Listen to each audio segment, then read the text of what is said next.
हाय! ये कितनी खूबसूरत ड्रेस है ताशफ़ैन, ये आप मेरे लिए लेकर आए हैं। वो आज शॉपिंग करके घर वापस आया तो एक खूबसूरत सा ड्रेस लाकर उसे थमा दिया। वो तो उसे अपने साथ लगाए खुश हो रही थी, जबकि उसका सवाल सुनकर उसने सर पर हाथ मारा। उसकी बीवी वो थी तो वो किसी और के लिए ड्रेस लेकर क्यों आता? लेकिन उसकी ये झल्ली बीवी ये बात कब समझती थी?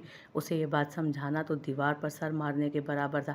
अरे नहीं, नहीं, वो नीचे वाली आंटी जो फ्लैट में रहती है ना, ये ड्रेस मैं उनके लिए लेकर आया। वो क्या है ना, 7 दिन के बाद मेरी बॉस की सालगिरह है ना, तो उनकी बर्थडे पार्टी में आंटी ने पहनकर जाना। वो चिढ़ने वाले अंदाज में बोला, पहनकर मुझे दुआएं दिया करेंगी। वो उसका हाथ थामकर अपनी गोद में बिठाते हुए, जबकि साथ ही साथ अपना सर भी सहला रहा था। जबकि वो हैरानगी से उसे देखने लगी। मतलब ये ड्रेस मेरे लिए नहीं थी, बल्कि आंटी के लिए है। लेकिन आंटी इतना डार्क कलर नहीं पहनेंगी, और वो तो इतनी ज़्यादा मोटी हैं, ये ड्रेस तो उन्हें कभी भी फिट नहीं आएगी। फिर तो ये ड्रेस वेस्ट हो जाएगी, क्योंकि आंटी तो बहुत ज़्यादा मोटी हैं। और आप आंटी के लिए ये लेकर क्यों आए हैं? आपको क्यों बोला उन्होंने ये लाने के लिए? और हम लोग तो उन्हें ठीक से जानते भी नहीं, तो आपने उनके काम करने क्यों शुरू कर दिए? क्यों कहे उन्होंने अपने काम आपको? वो सचमुच में तब उठी थी। उन आंटी से तो मैं खुद बात करती हूँ। आंटी साहिबा पैर कब्र में लटके हैं और आंटी की फरमाइशें देखें। मेरा ही शोर नज़र आया है उन्हें। वो बुड़बुड़ाई तो ताशपैन हैरत से उसे देखने लगा। वो सच में इतनी बेवकूफ़ थी क्या? बेवकूफ़ लड़की, मेरी उन आंटी के साथ कौन सी रिश्तेदारी है जो मैं उनके लिए कुछ गिफ्ट लेकर आऊँगा? स्टूपिड, ये तुम्हारे लिए है। तुम आगे से उल्टी सीधी बहसें कर रही हो। इसीलिए बोल दिया था मजाक में कि आंटी के लिए। वो समझाते हुए अपने सर पर हाथ मारते हुए बोला था, और इतनी ज़ोर से मारा था कि उसकी पटक की आवाज़ से तनावुश की हंसी निकल गई। हाँ, तो मुझे नहीं आते ना आपके तंज समझ। अब मार दिया ना खुद को इतनी ज़ोर से। आए इधर, मैं मसाज कर देती हूँ। वो उसके सर पर हल्के हल्के हाथ मारते अपनी हंसी को रोकते हुए बोली, जबकि ताशपैन ने उसे घूरा, जिसका उसने ज़्यादा असर नहीं लिया था, बल्कि वो यूं ही आहिस्ता आहिस्ता उसके सर का मसाज करने लगी, जहाँ उसका हाथ ज़्यादा ज़ोर से लगने की वजह से सुर्ख निशान बन चुका था। बात सुनो मेरी लड़की, तुमने मुझे मेरा कैबिन दिखाना है, और मेरे लिए जो काम भी है वो मुझे बता दो ताकि मैं कर सकूं। वारिक ने तो कहा है कि कोई टाइपिंग का काम है जो मुझे करना है। मुझे लैपटॉप पे टाइपिंग करनी बिल्कुल भी नहीं आती, लेकिन मैं कोशिश करके सीख लूँगी। इतना भी मुश्किल नहीं होता वैसे।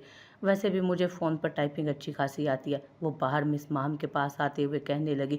उसका बिल्कुल दिल नहीं कर रहा था उस लड़की के मुँह लगने का। उसे ये लड़की बिल्कुल भी पसंद नहीं आई थी। लेकिन कोई बात नहीं, मजबूरी का नाम शुक्रिया। उससे थोड़ी बहुत बात तो कर ही लेगी। अब आखिर उसी के साथ काम करना था तो थोड़ा बहुत राब्ता तो रखना ही था ना। और वैसे भी वो कौन सा आइंदा उसे मुंह लगाने वाली थी। जी, आप मेरे अंडर काम करेंगी, और मैं यहाँ की बॉस हूँ, तो आप मुझे लड़की नहीं बल्कि मैम कहकर बुलाएंगी। और ये जो दरवाज़ा नज़र आ रहा है ना, ये आपका कैबिन है। आपको यहीं पर बैठना है जाकर। अपना कैबिन चेक कर लीजिए। मैं थोड़ी देर में आपको फ़ाइल भिजवाती हूँ जो आपने टाइपिंग करनी है।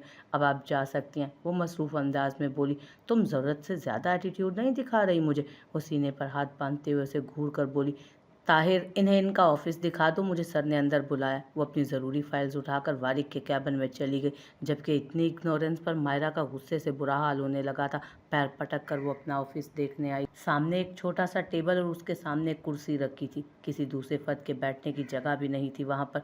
वॉल पर एक छोटा सा पंखा लगा था और बस ऑफिस ख़त्म। दूसरी नज़र के लिए कुछ बचता ही नहीं था। देखने के लिए टेबल पर एक लैपटॉप था जो शायद उसके काम के लिए था, और साथ में एक प्रिंटिंग मशीन। ये आपका ऑफिस है, आपको यहीं पर काम करना होगा। आपकी टाइमिंग 9 से 6 बजे की होगी, और ये फाइल्स माम मैडम ने दी हैं आपको देने के लिए। ये आप अभी से टाइप करना शुरू कर दें, वरना काम हो नहीं पाएगा वक्त पर। और सर को ये फ़ाइल 3 बजे तक चाहिए। 3 बजे नहीं, उन्होंने मुझे 1 हफ्ते का वक्त दिया। वो परेशानी से उससे कहने लगी। बेशक उसमें सिर्फ 3 पेजेस ही थे जो टाइप करने थे, लेकिन फिर भी उसे तो 1 हफ्ते का कहा गया था। अब वो उसे 3 बजे का वक्त कैसे दे सकता था? जी, 3 बजे सर हर वर्कर का काम एक मीटिंग की सूरत में चेक करते हैं, और आपको भी हर दिन कुछ ना कुछ करके सर को दिखाना होगा। 3 बजे की मीटिंग में आपने सर को अपना ये काम दिखाना है, और ये जो कुछ टाइपिंग है वो आज आपकी मीटिंग के लिए बहुत ख़ास है, तो आप इन्हें जल्दी जल्दी टाइप करें। वो तफ़सील से बताते हुए वापस जाने लगा था, जबकि वो उस फाइल को देखने लगी। काम तो ज़्यादा नहीं था, लेकिन फिर भी 13% की मालिक से टाइपिंग करवा रहा था। ये बात कुछ हज़म नहीं हो रही थी उसे। उसने पंखे को फूल करते हुए कुर्सी पर जगह संभाल कर लैपटॉप ऑन किया था।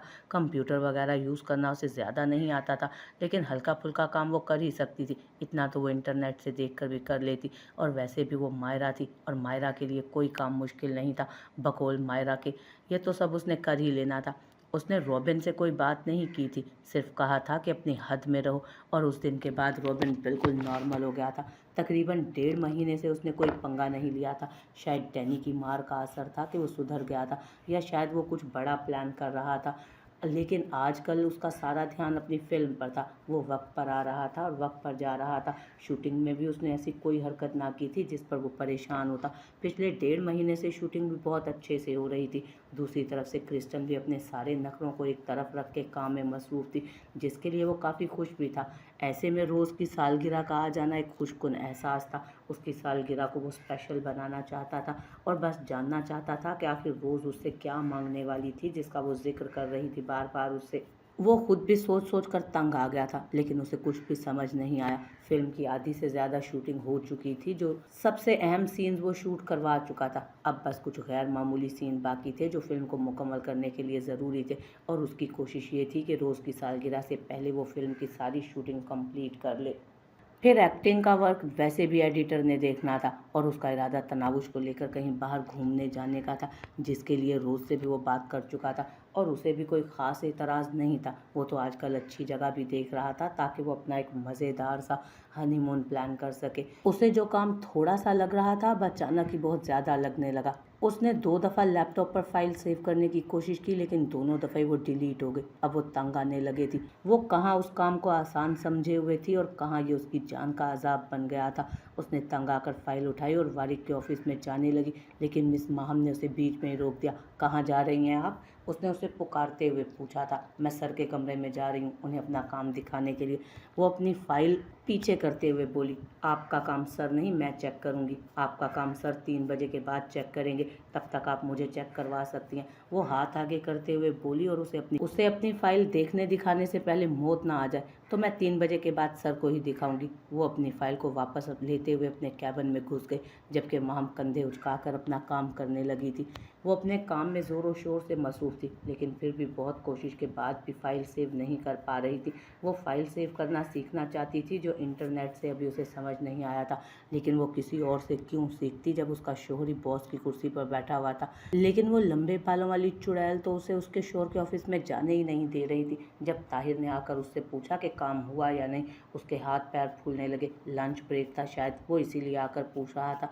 उसने साफ इनकार कर दिया तो ताहिर ने कहा कि 3 बजे तक सर की मीटिंग है, और उससे पहले सर को हर हाल में फाइल चाहिए होती है जो आपने टाइप करके देनी है। सिर्फ 3 पेजेस थे, अब तक हो जाने चाहिए। ये ना हो कि सर पहले ही दिन आपकी बेइज्जती कर दे। उसने महसूस किया था कि ताहिर नामी आदमी ज़रूरत से ज़्यादा ही उससे फ्री होने की कोशिश कर रहा था। लंच ब्रेक था शायद, वो इसीलिए आकर पूछ रहा था। उसने साफ इनकार कर दिया तो ताहिर ने कहा कि 3 बजे तक सर की मीटिंग है, और उससे पहले सर को हर हाल में ये फ़ाइल चाहिए जो उन्होंने आपको टाइप करने के लिए दी है। सिर्फ 3 पेजेस थे, अब तक तो हो जानी चाहिए। ये ना हो कि सर पहले ही दिन आपकी बेइज्जती कर दे। उसने महसूस किया था कि ये ताहिर नामी आदमी ज़रूरत से ज़्यादा ही उससे फ्री होने की कोशिश कर रहा था, लेकिन वो मुंह लगाए बगैर चेहरा फेर कर अपना काम करने लगी। ताहिर काफ़ी देर उसके सर पर खड़ा उसे देखता रहा, फिर उसकी तरफ से कोई रिस्पॉन्स ना मिलने पर बाहर चला गया। ये फ़ाइल इतनी ज़रूरी हो सकती है, उसे अंदाज़ा नहीं था। ये फ़ाइल तो उसकी बेइज्जती भी करवा सकती थी, लेकिन वो अपने पहले ही दिन खुद को वारिक के सामने नाकारा साबित नहीं करना चाहती थी। उसे इतना आसान काम दिया गया था, और वही आसान काम उसके लिए इतना मुश्किल हो गया था। वो जितना हो सके उतना उसे करने की कोशिश कर रही थी, जबकि वारिक सीसीटीवी कैमरा पर उसकी एक एक हरकत को नोट कर रहा था। इसमें कोई शक नहीं था कि वो बहुत मेहनत और लगन से काम कर रही थी, लेकिन उसे तो खाने पीने का भी होश नहीं रहा था। वो जो भी था, वारिक को अपनी बीवी को भूखा हरगिज़ नहीं मारना था। इसलिए थोड़ी देर के बाद उसने माम को कहा कि वो जाकर मायरा को खाने का पूछे, और वो आई भी थी उससे पूछने के लिए, लेकिन उसने उसे मुंह ही नहीं लगाया।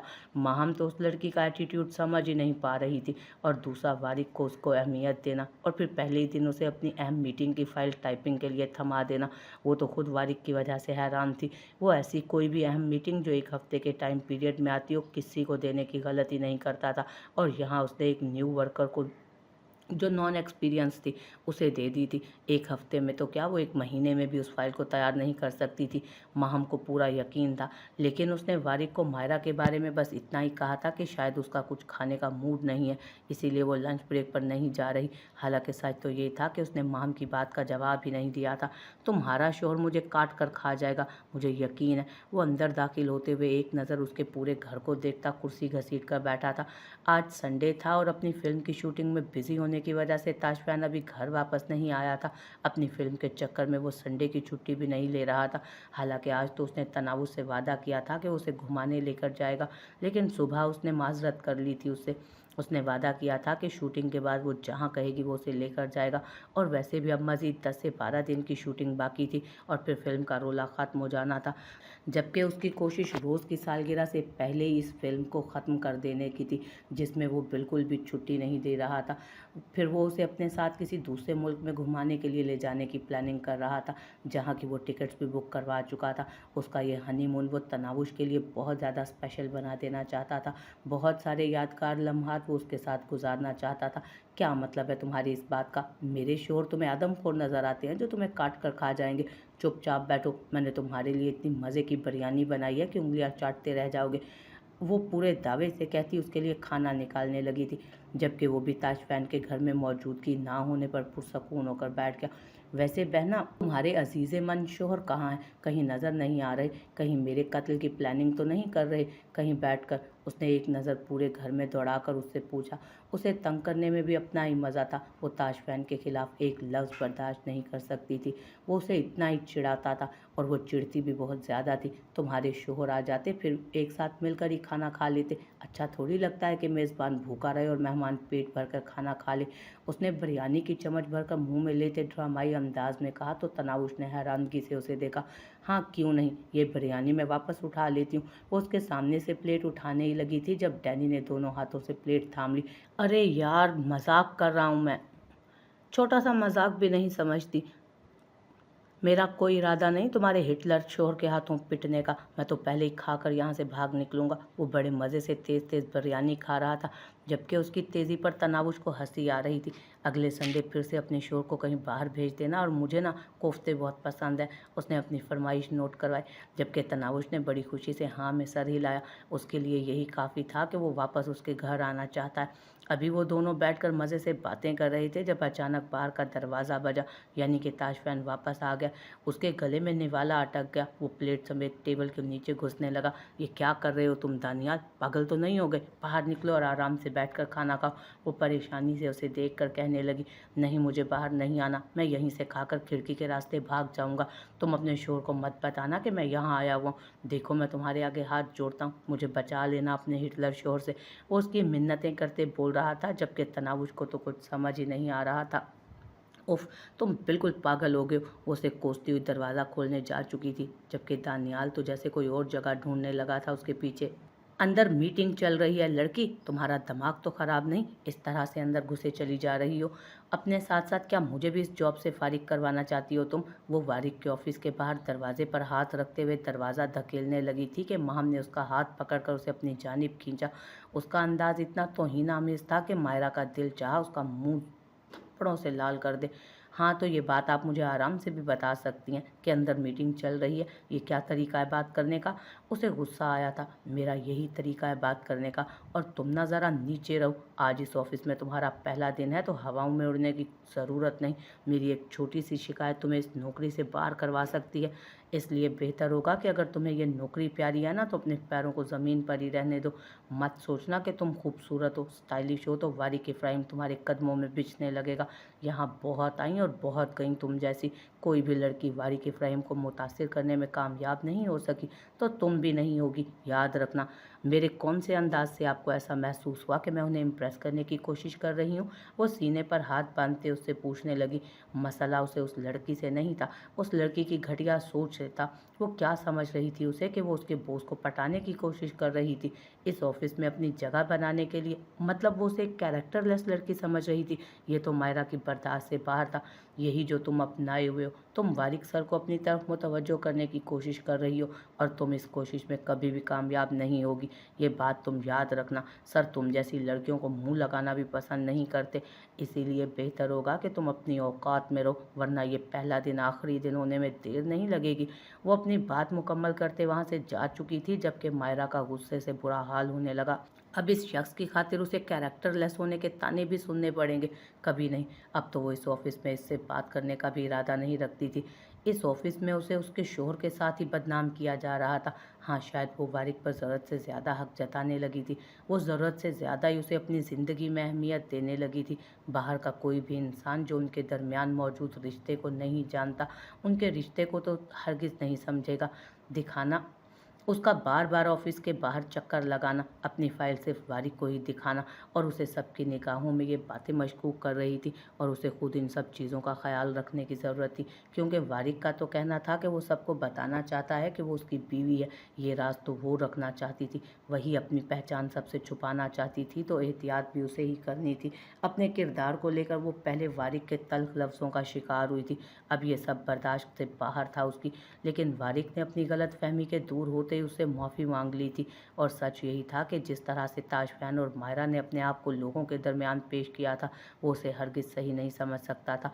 इस बात को वो भी कबूल करती थी कि मायरा और वारिक के रिश्ते की इस गलत फहमी में कहीं ना कहीं गलती उसकी अपनी भी थी। इसीलिए उसने वारिक की माज़रत को भी कबूल किया, लेकिन अब उसे यहाँ बहुत बहुत मोहतात रहना था। ताहिर साहब, आप मुझे ये फ़ाइल सेव करने का तरीका बता सकते हैं? फिर मैं इससे प्रिंट निकाल लूँगी। ताहिर एक बार फिर घूमते फिरते उसके कैबिन में झांकने लगा तो उसने उसे पुकारा। वो तो उसकी पुकार पर बिछने को तैयार था। फ़ौरन हाँ में सर हिलाता उसे फ़ाइल सेव करना सिखाने के लिए खिदमात पेश करने लगा। अरे ये तो बहुत ही आसान है। असल बात ये है कि ये जो सॉफ्टवेयर है ना, हमारी अपनी कंपनी ने बनाया, तो इस सॉफ्टवेयर को सिवाय हमारी कंपनी के लोगों की और कोई भी नहीं समझ सकता। फ़ाइल को सेव करना या फिर फ़ाइल को ट्रांसफ़र करना या डेटा लीक होने के कोई चांसेस ही नहीं। इसके लिए आपको पहले कंपनी की तरफ से एक छोटा सा कोर्स करना पड़ेगा। उसी कंडीशन में आपको इस सॉफ्टवेयर की पूरी तरह समझ आएगी। वारिक साहब ने ये सॉफ्टवेयर स्पेशली अपने ऑफिस के वर्कर्स के लिए बनवाया था, ताकि हमारा डेटा लीक होकर अगर बाहर जाए भी तो हमें किसी तरह का नुकसान ना हो। वो उसे तफसील से बताते हुए फ़ाइल सेव करने का तरीका समझाने लगा, जबकि वारिक की इस प्लानिंग पर वो सच में मुतासिर हुई थी। क्या बंदा था ये! अपनी कंपनी का डेटा चोरी ना होने देने के लिए उसने अपना ही सॉफ्टवेयर बना लिया था। और सबसे ख़ास, इस सॉफ्टवेयर को इस्तेमाल भी उसकी कंपनी के 100 लोग कर सकते थे, 100 से ज़्यादा एक भी नहीं। वो मज़े से बता रहा था। समझ में आया कि ये फ़ाइल मुझसे सेव क्यों नहीं हो रही थी। थैंक यू सो मच, आपने मेरी बहुत मदद की, उसने मुस्कुराते हुए कहा, और शुक्र मनाया था कि कम से कम सेव तो करनी आ गई ना फ़ाइल। जी जी, कोई बात नहीं, आपको किसी भी मदद की ज़रूरत हो बस मुझे आवाज़ दे दीजिएगा, मैं आपकी खिदमत में हाजिर हो जाऊँगा। वैसे आप न्यूयॉर्क से हैं तो वहाँ तो हर चीज़ कंप्यूटर सिस्टम्ड है, तो आपको कंप्यूटर इस्तेमाल करना क्यों नहीं आता? वो परेशानी से उससे पूछने लगा था। वैसे उसका सवाल सच में पूछे जाने के काबिल था। ग्रेजुएशन तक मैंने कंप्यूटर इस्तेमाल किया है, उसके बाद मैं एक्टिंग अकेडमी में चली गई, तो वहाँ पर मेरा काम कंप्यूटर इस्तेमाल करना नहीं बल्कि एक्टिंग सीखना था। ड्रामे करना, थिएटर करना, एक्टिंग की अलग अलग क्लासेस लेना था। एक लंबे वक्त से मैंने कंप्यूटर इस्तेमाल ही नहीं किया, और टाइपिंग वगैरह मैंने कभी ज़िंदगी में नहीं की, उस दौर में भी नहीं जब मैं कंप्यूटर पढ़ती थी। बाकी कंप्यूटर इस्तेमाल करना मुझे आता है, बस टाइपिंग मुझसे तेज़ी से नहीं होती। और जैसा कि आपने बताया कि ये सॉफ्टवेयर आपकी अपनी कंपनी का है, तो मुझे इस्तेमाल करना कैसे आएगा? सच ये है कि हमारे कंप्यूटर क्लासेस में ये अजीब तरह के सॉफ्टवेयर्स नहीं पढ़ाए जाते थे, और ना ही ये नई नई फाइल सेव करना सिखाया जाता था, इसलिए मुझे ये सब नहीं करना आता। मैं ग्रेजुएशन के बाद अपनी स्टडी को ड्रॉप आउट कर चुकी थी, क्योंकि आगे मेरा मकसद कुछ और था।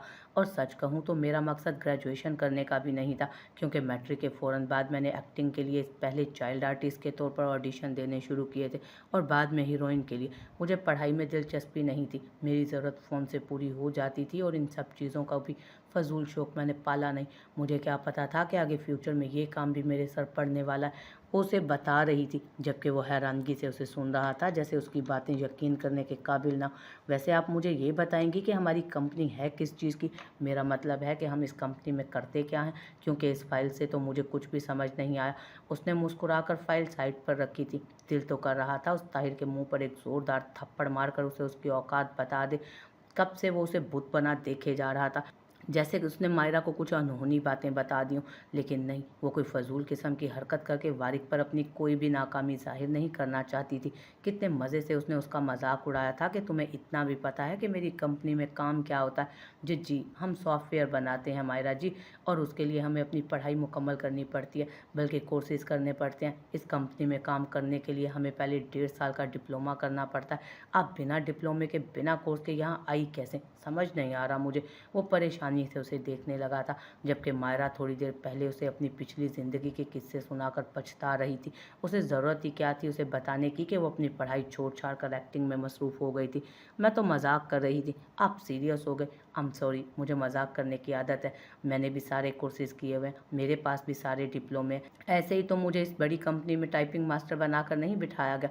उसने बड़ी मुश्किल से अपने पुराने किस्सों पर पर्दा डालने की कोशिश की थी, जबकि ताहिर सिर्फ हाँ में सर हिलाता उठकर बाहर निकल गया, लेकिन वो भी उसकी तरह कंफ्यूज था।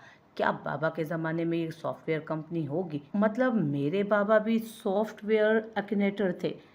मेरे बाबा उस ज़माने में सॉफ्टवेयर एक्नेटर थे। कितने काबिल थे मेरे बाबा, उसे फ़ख्र हुआ था अपने बाप पर। वो अपने बाबा के बारे में सोचते हुए एक बार फिर से फ़ाइल रीड करने लगी, जिसमें अब चीज़ें उसे समझ आ रही थी। अब उसे पता चल रहा था कि यहाँ पर लिखे अजीबो गरीब नाम किन चीज़ों के थे, जो उसकी समझ से पहले बाहर थे।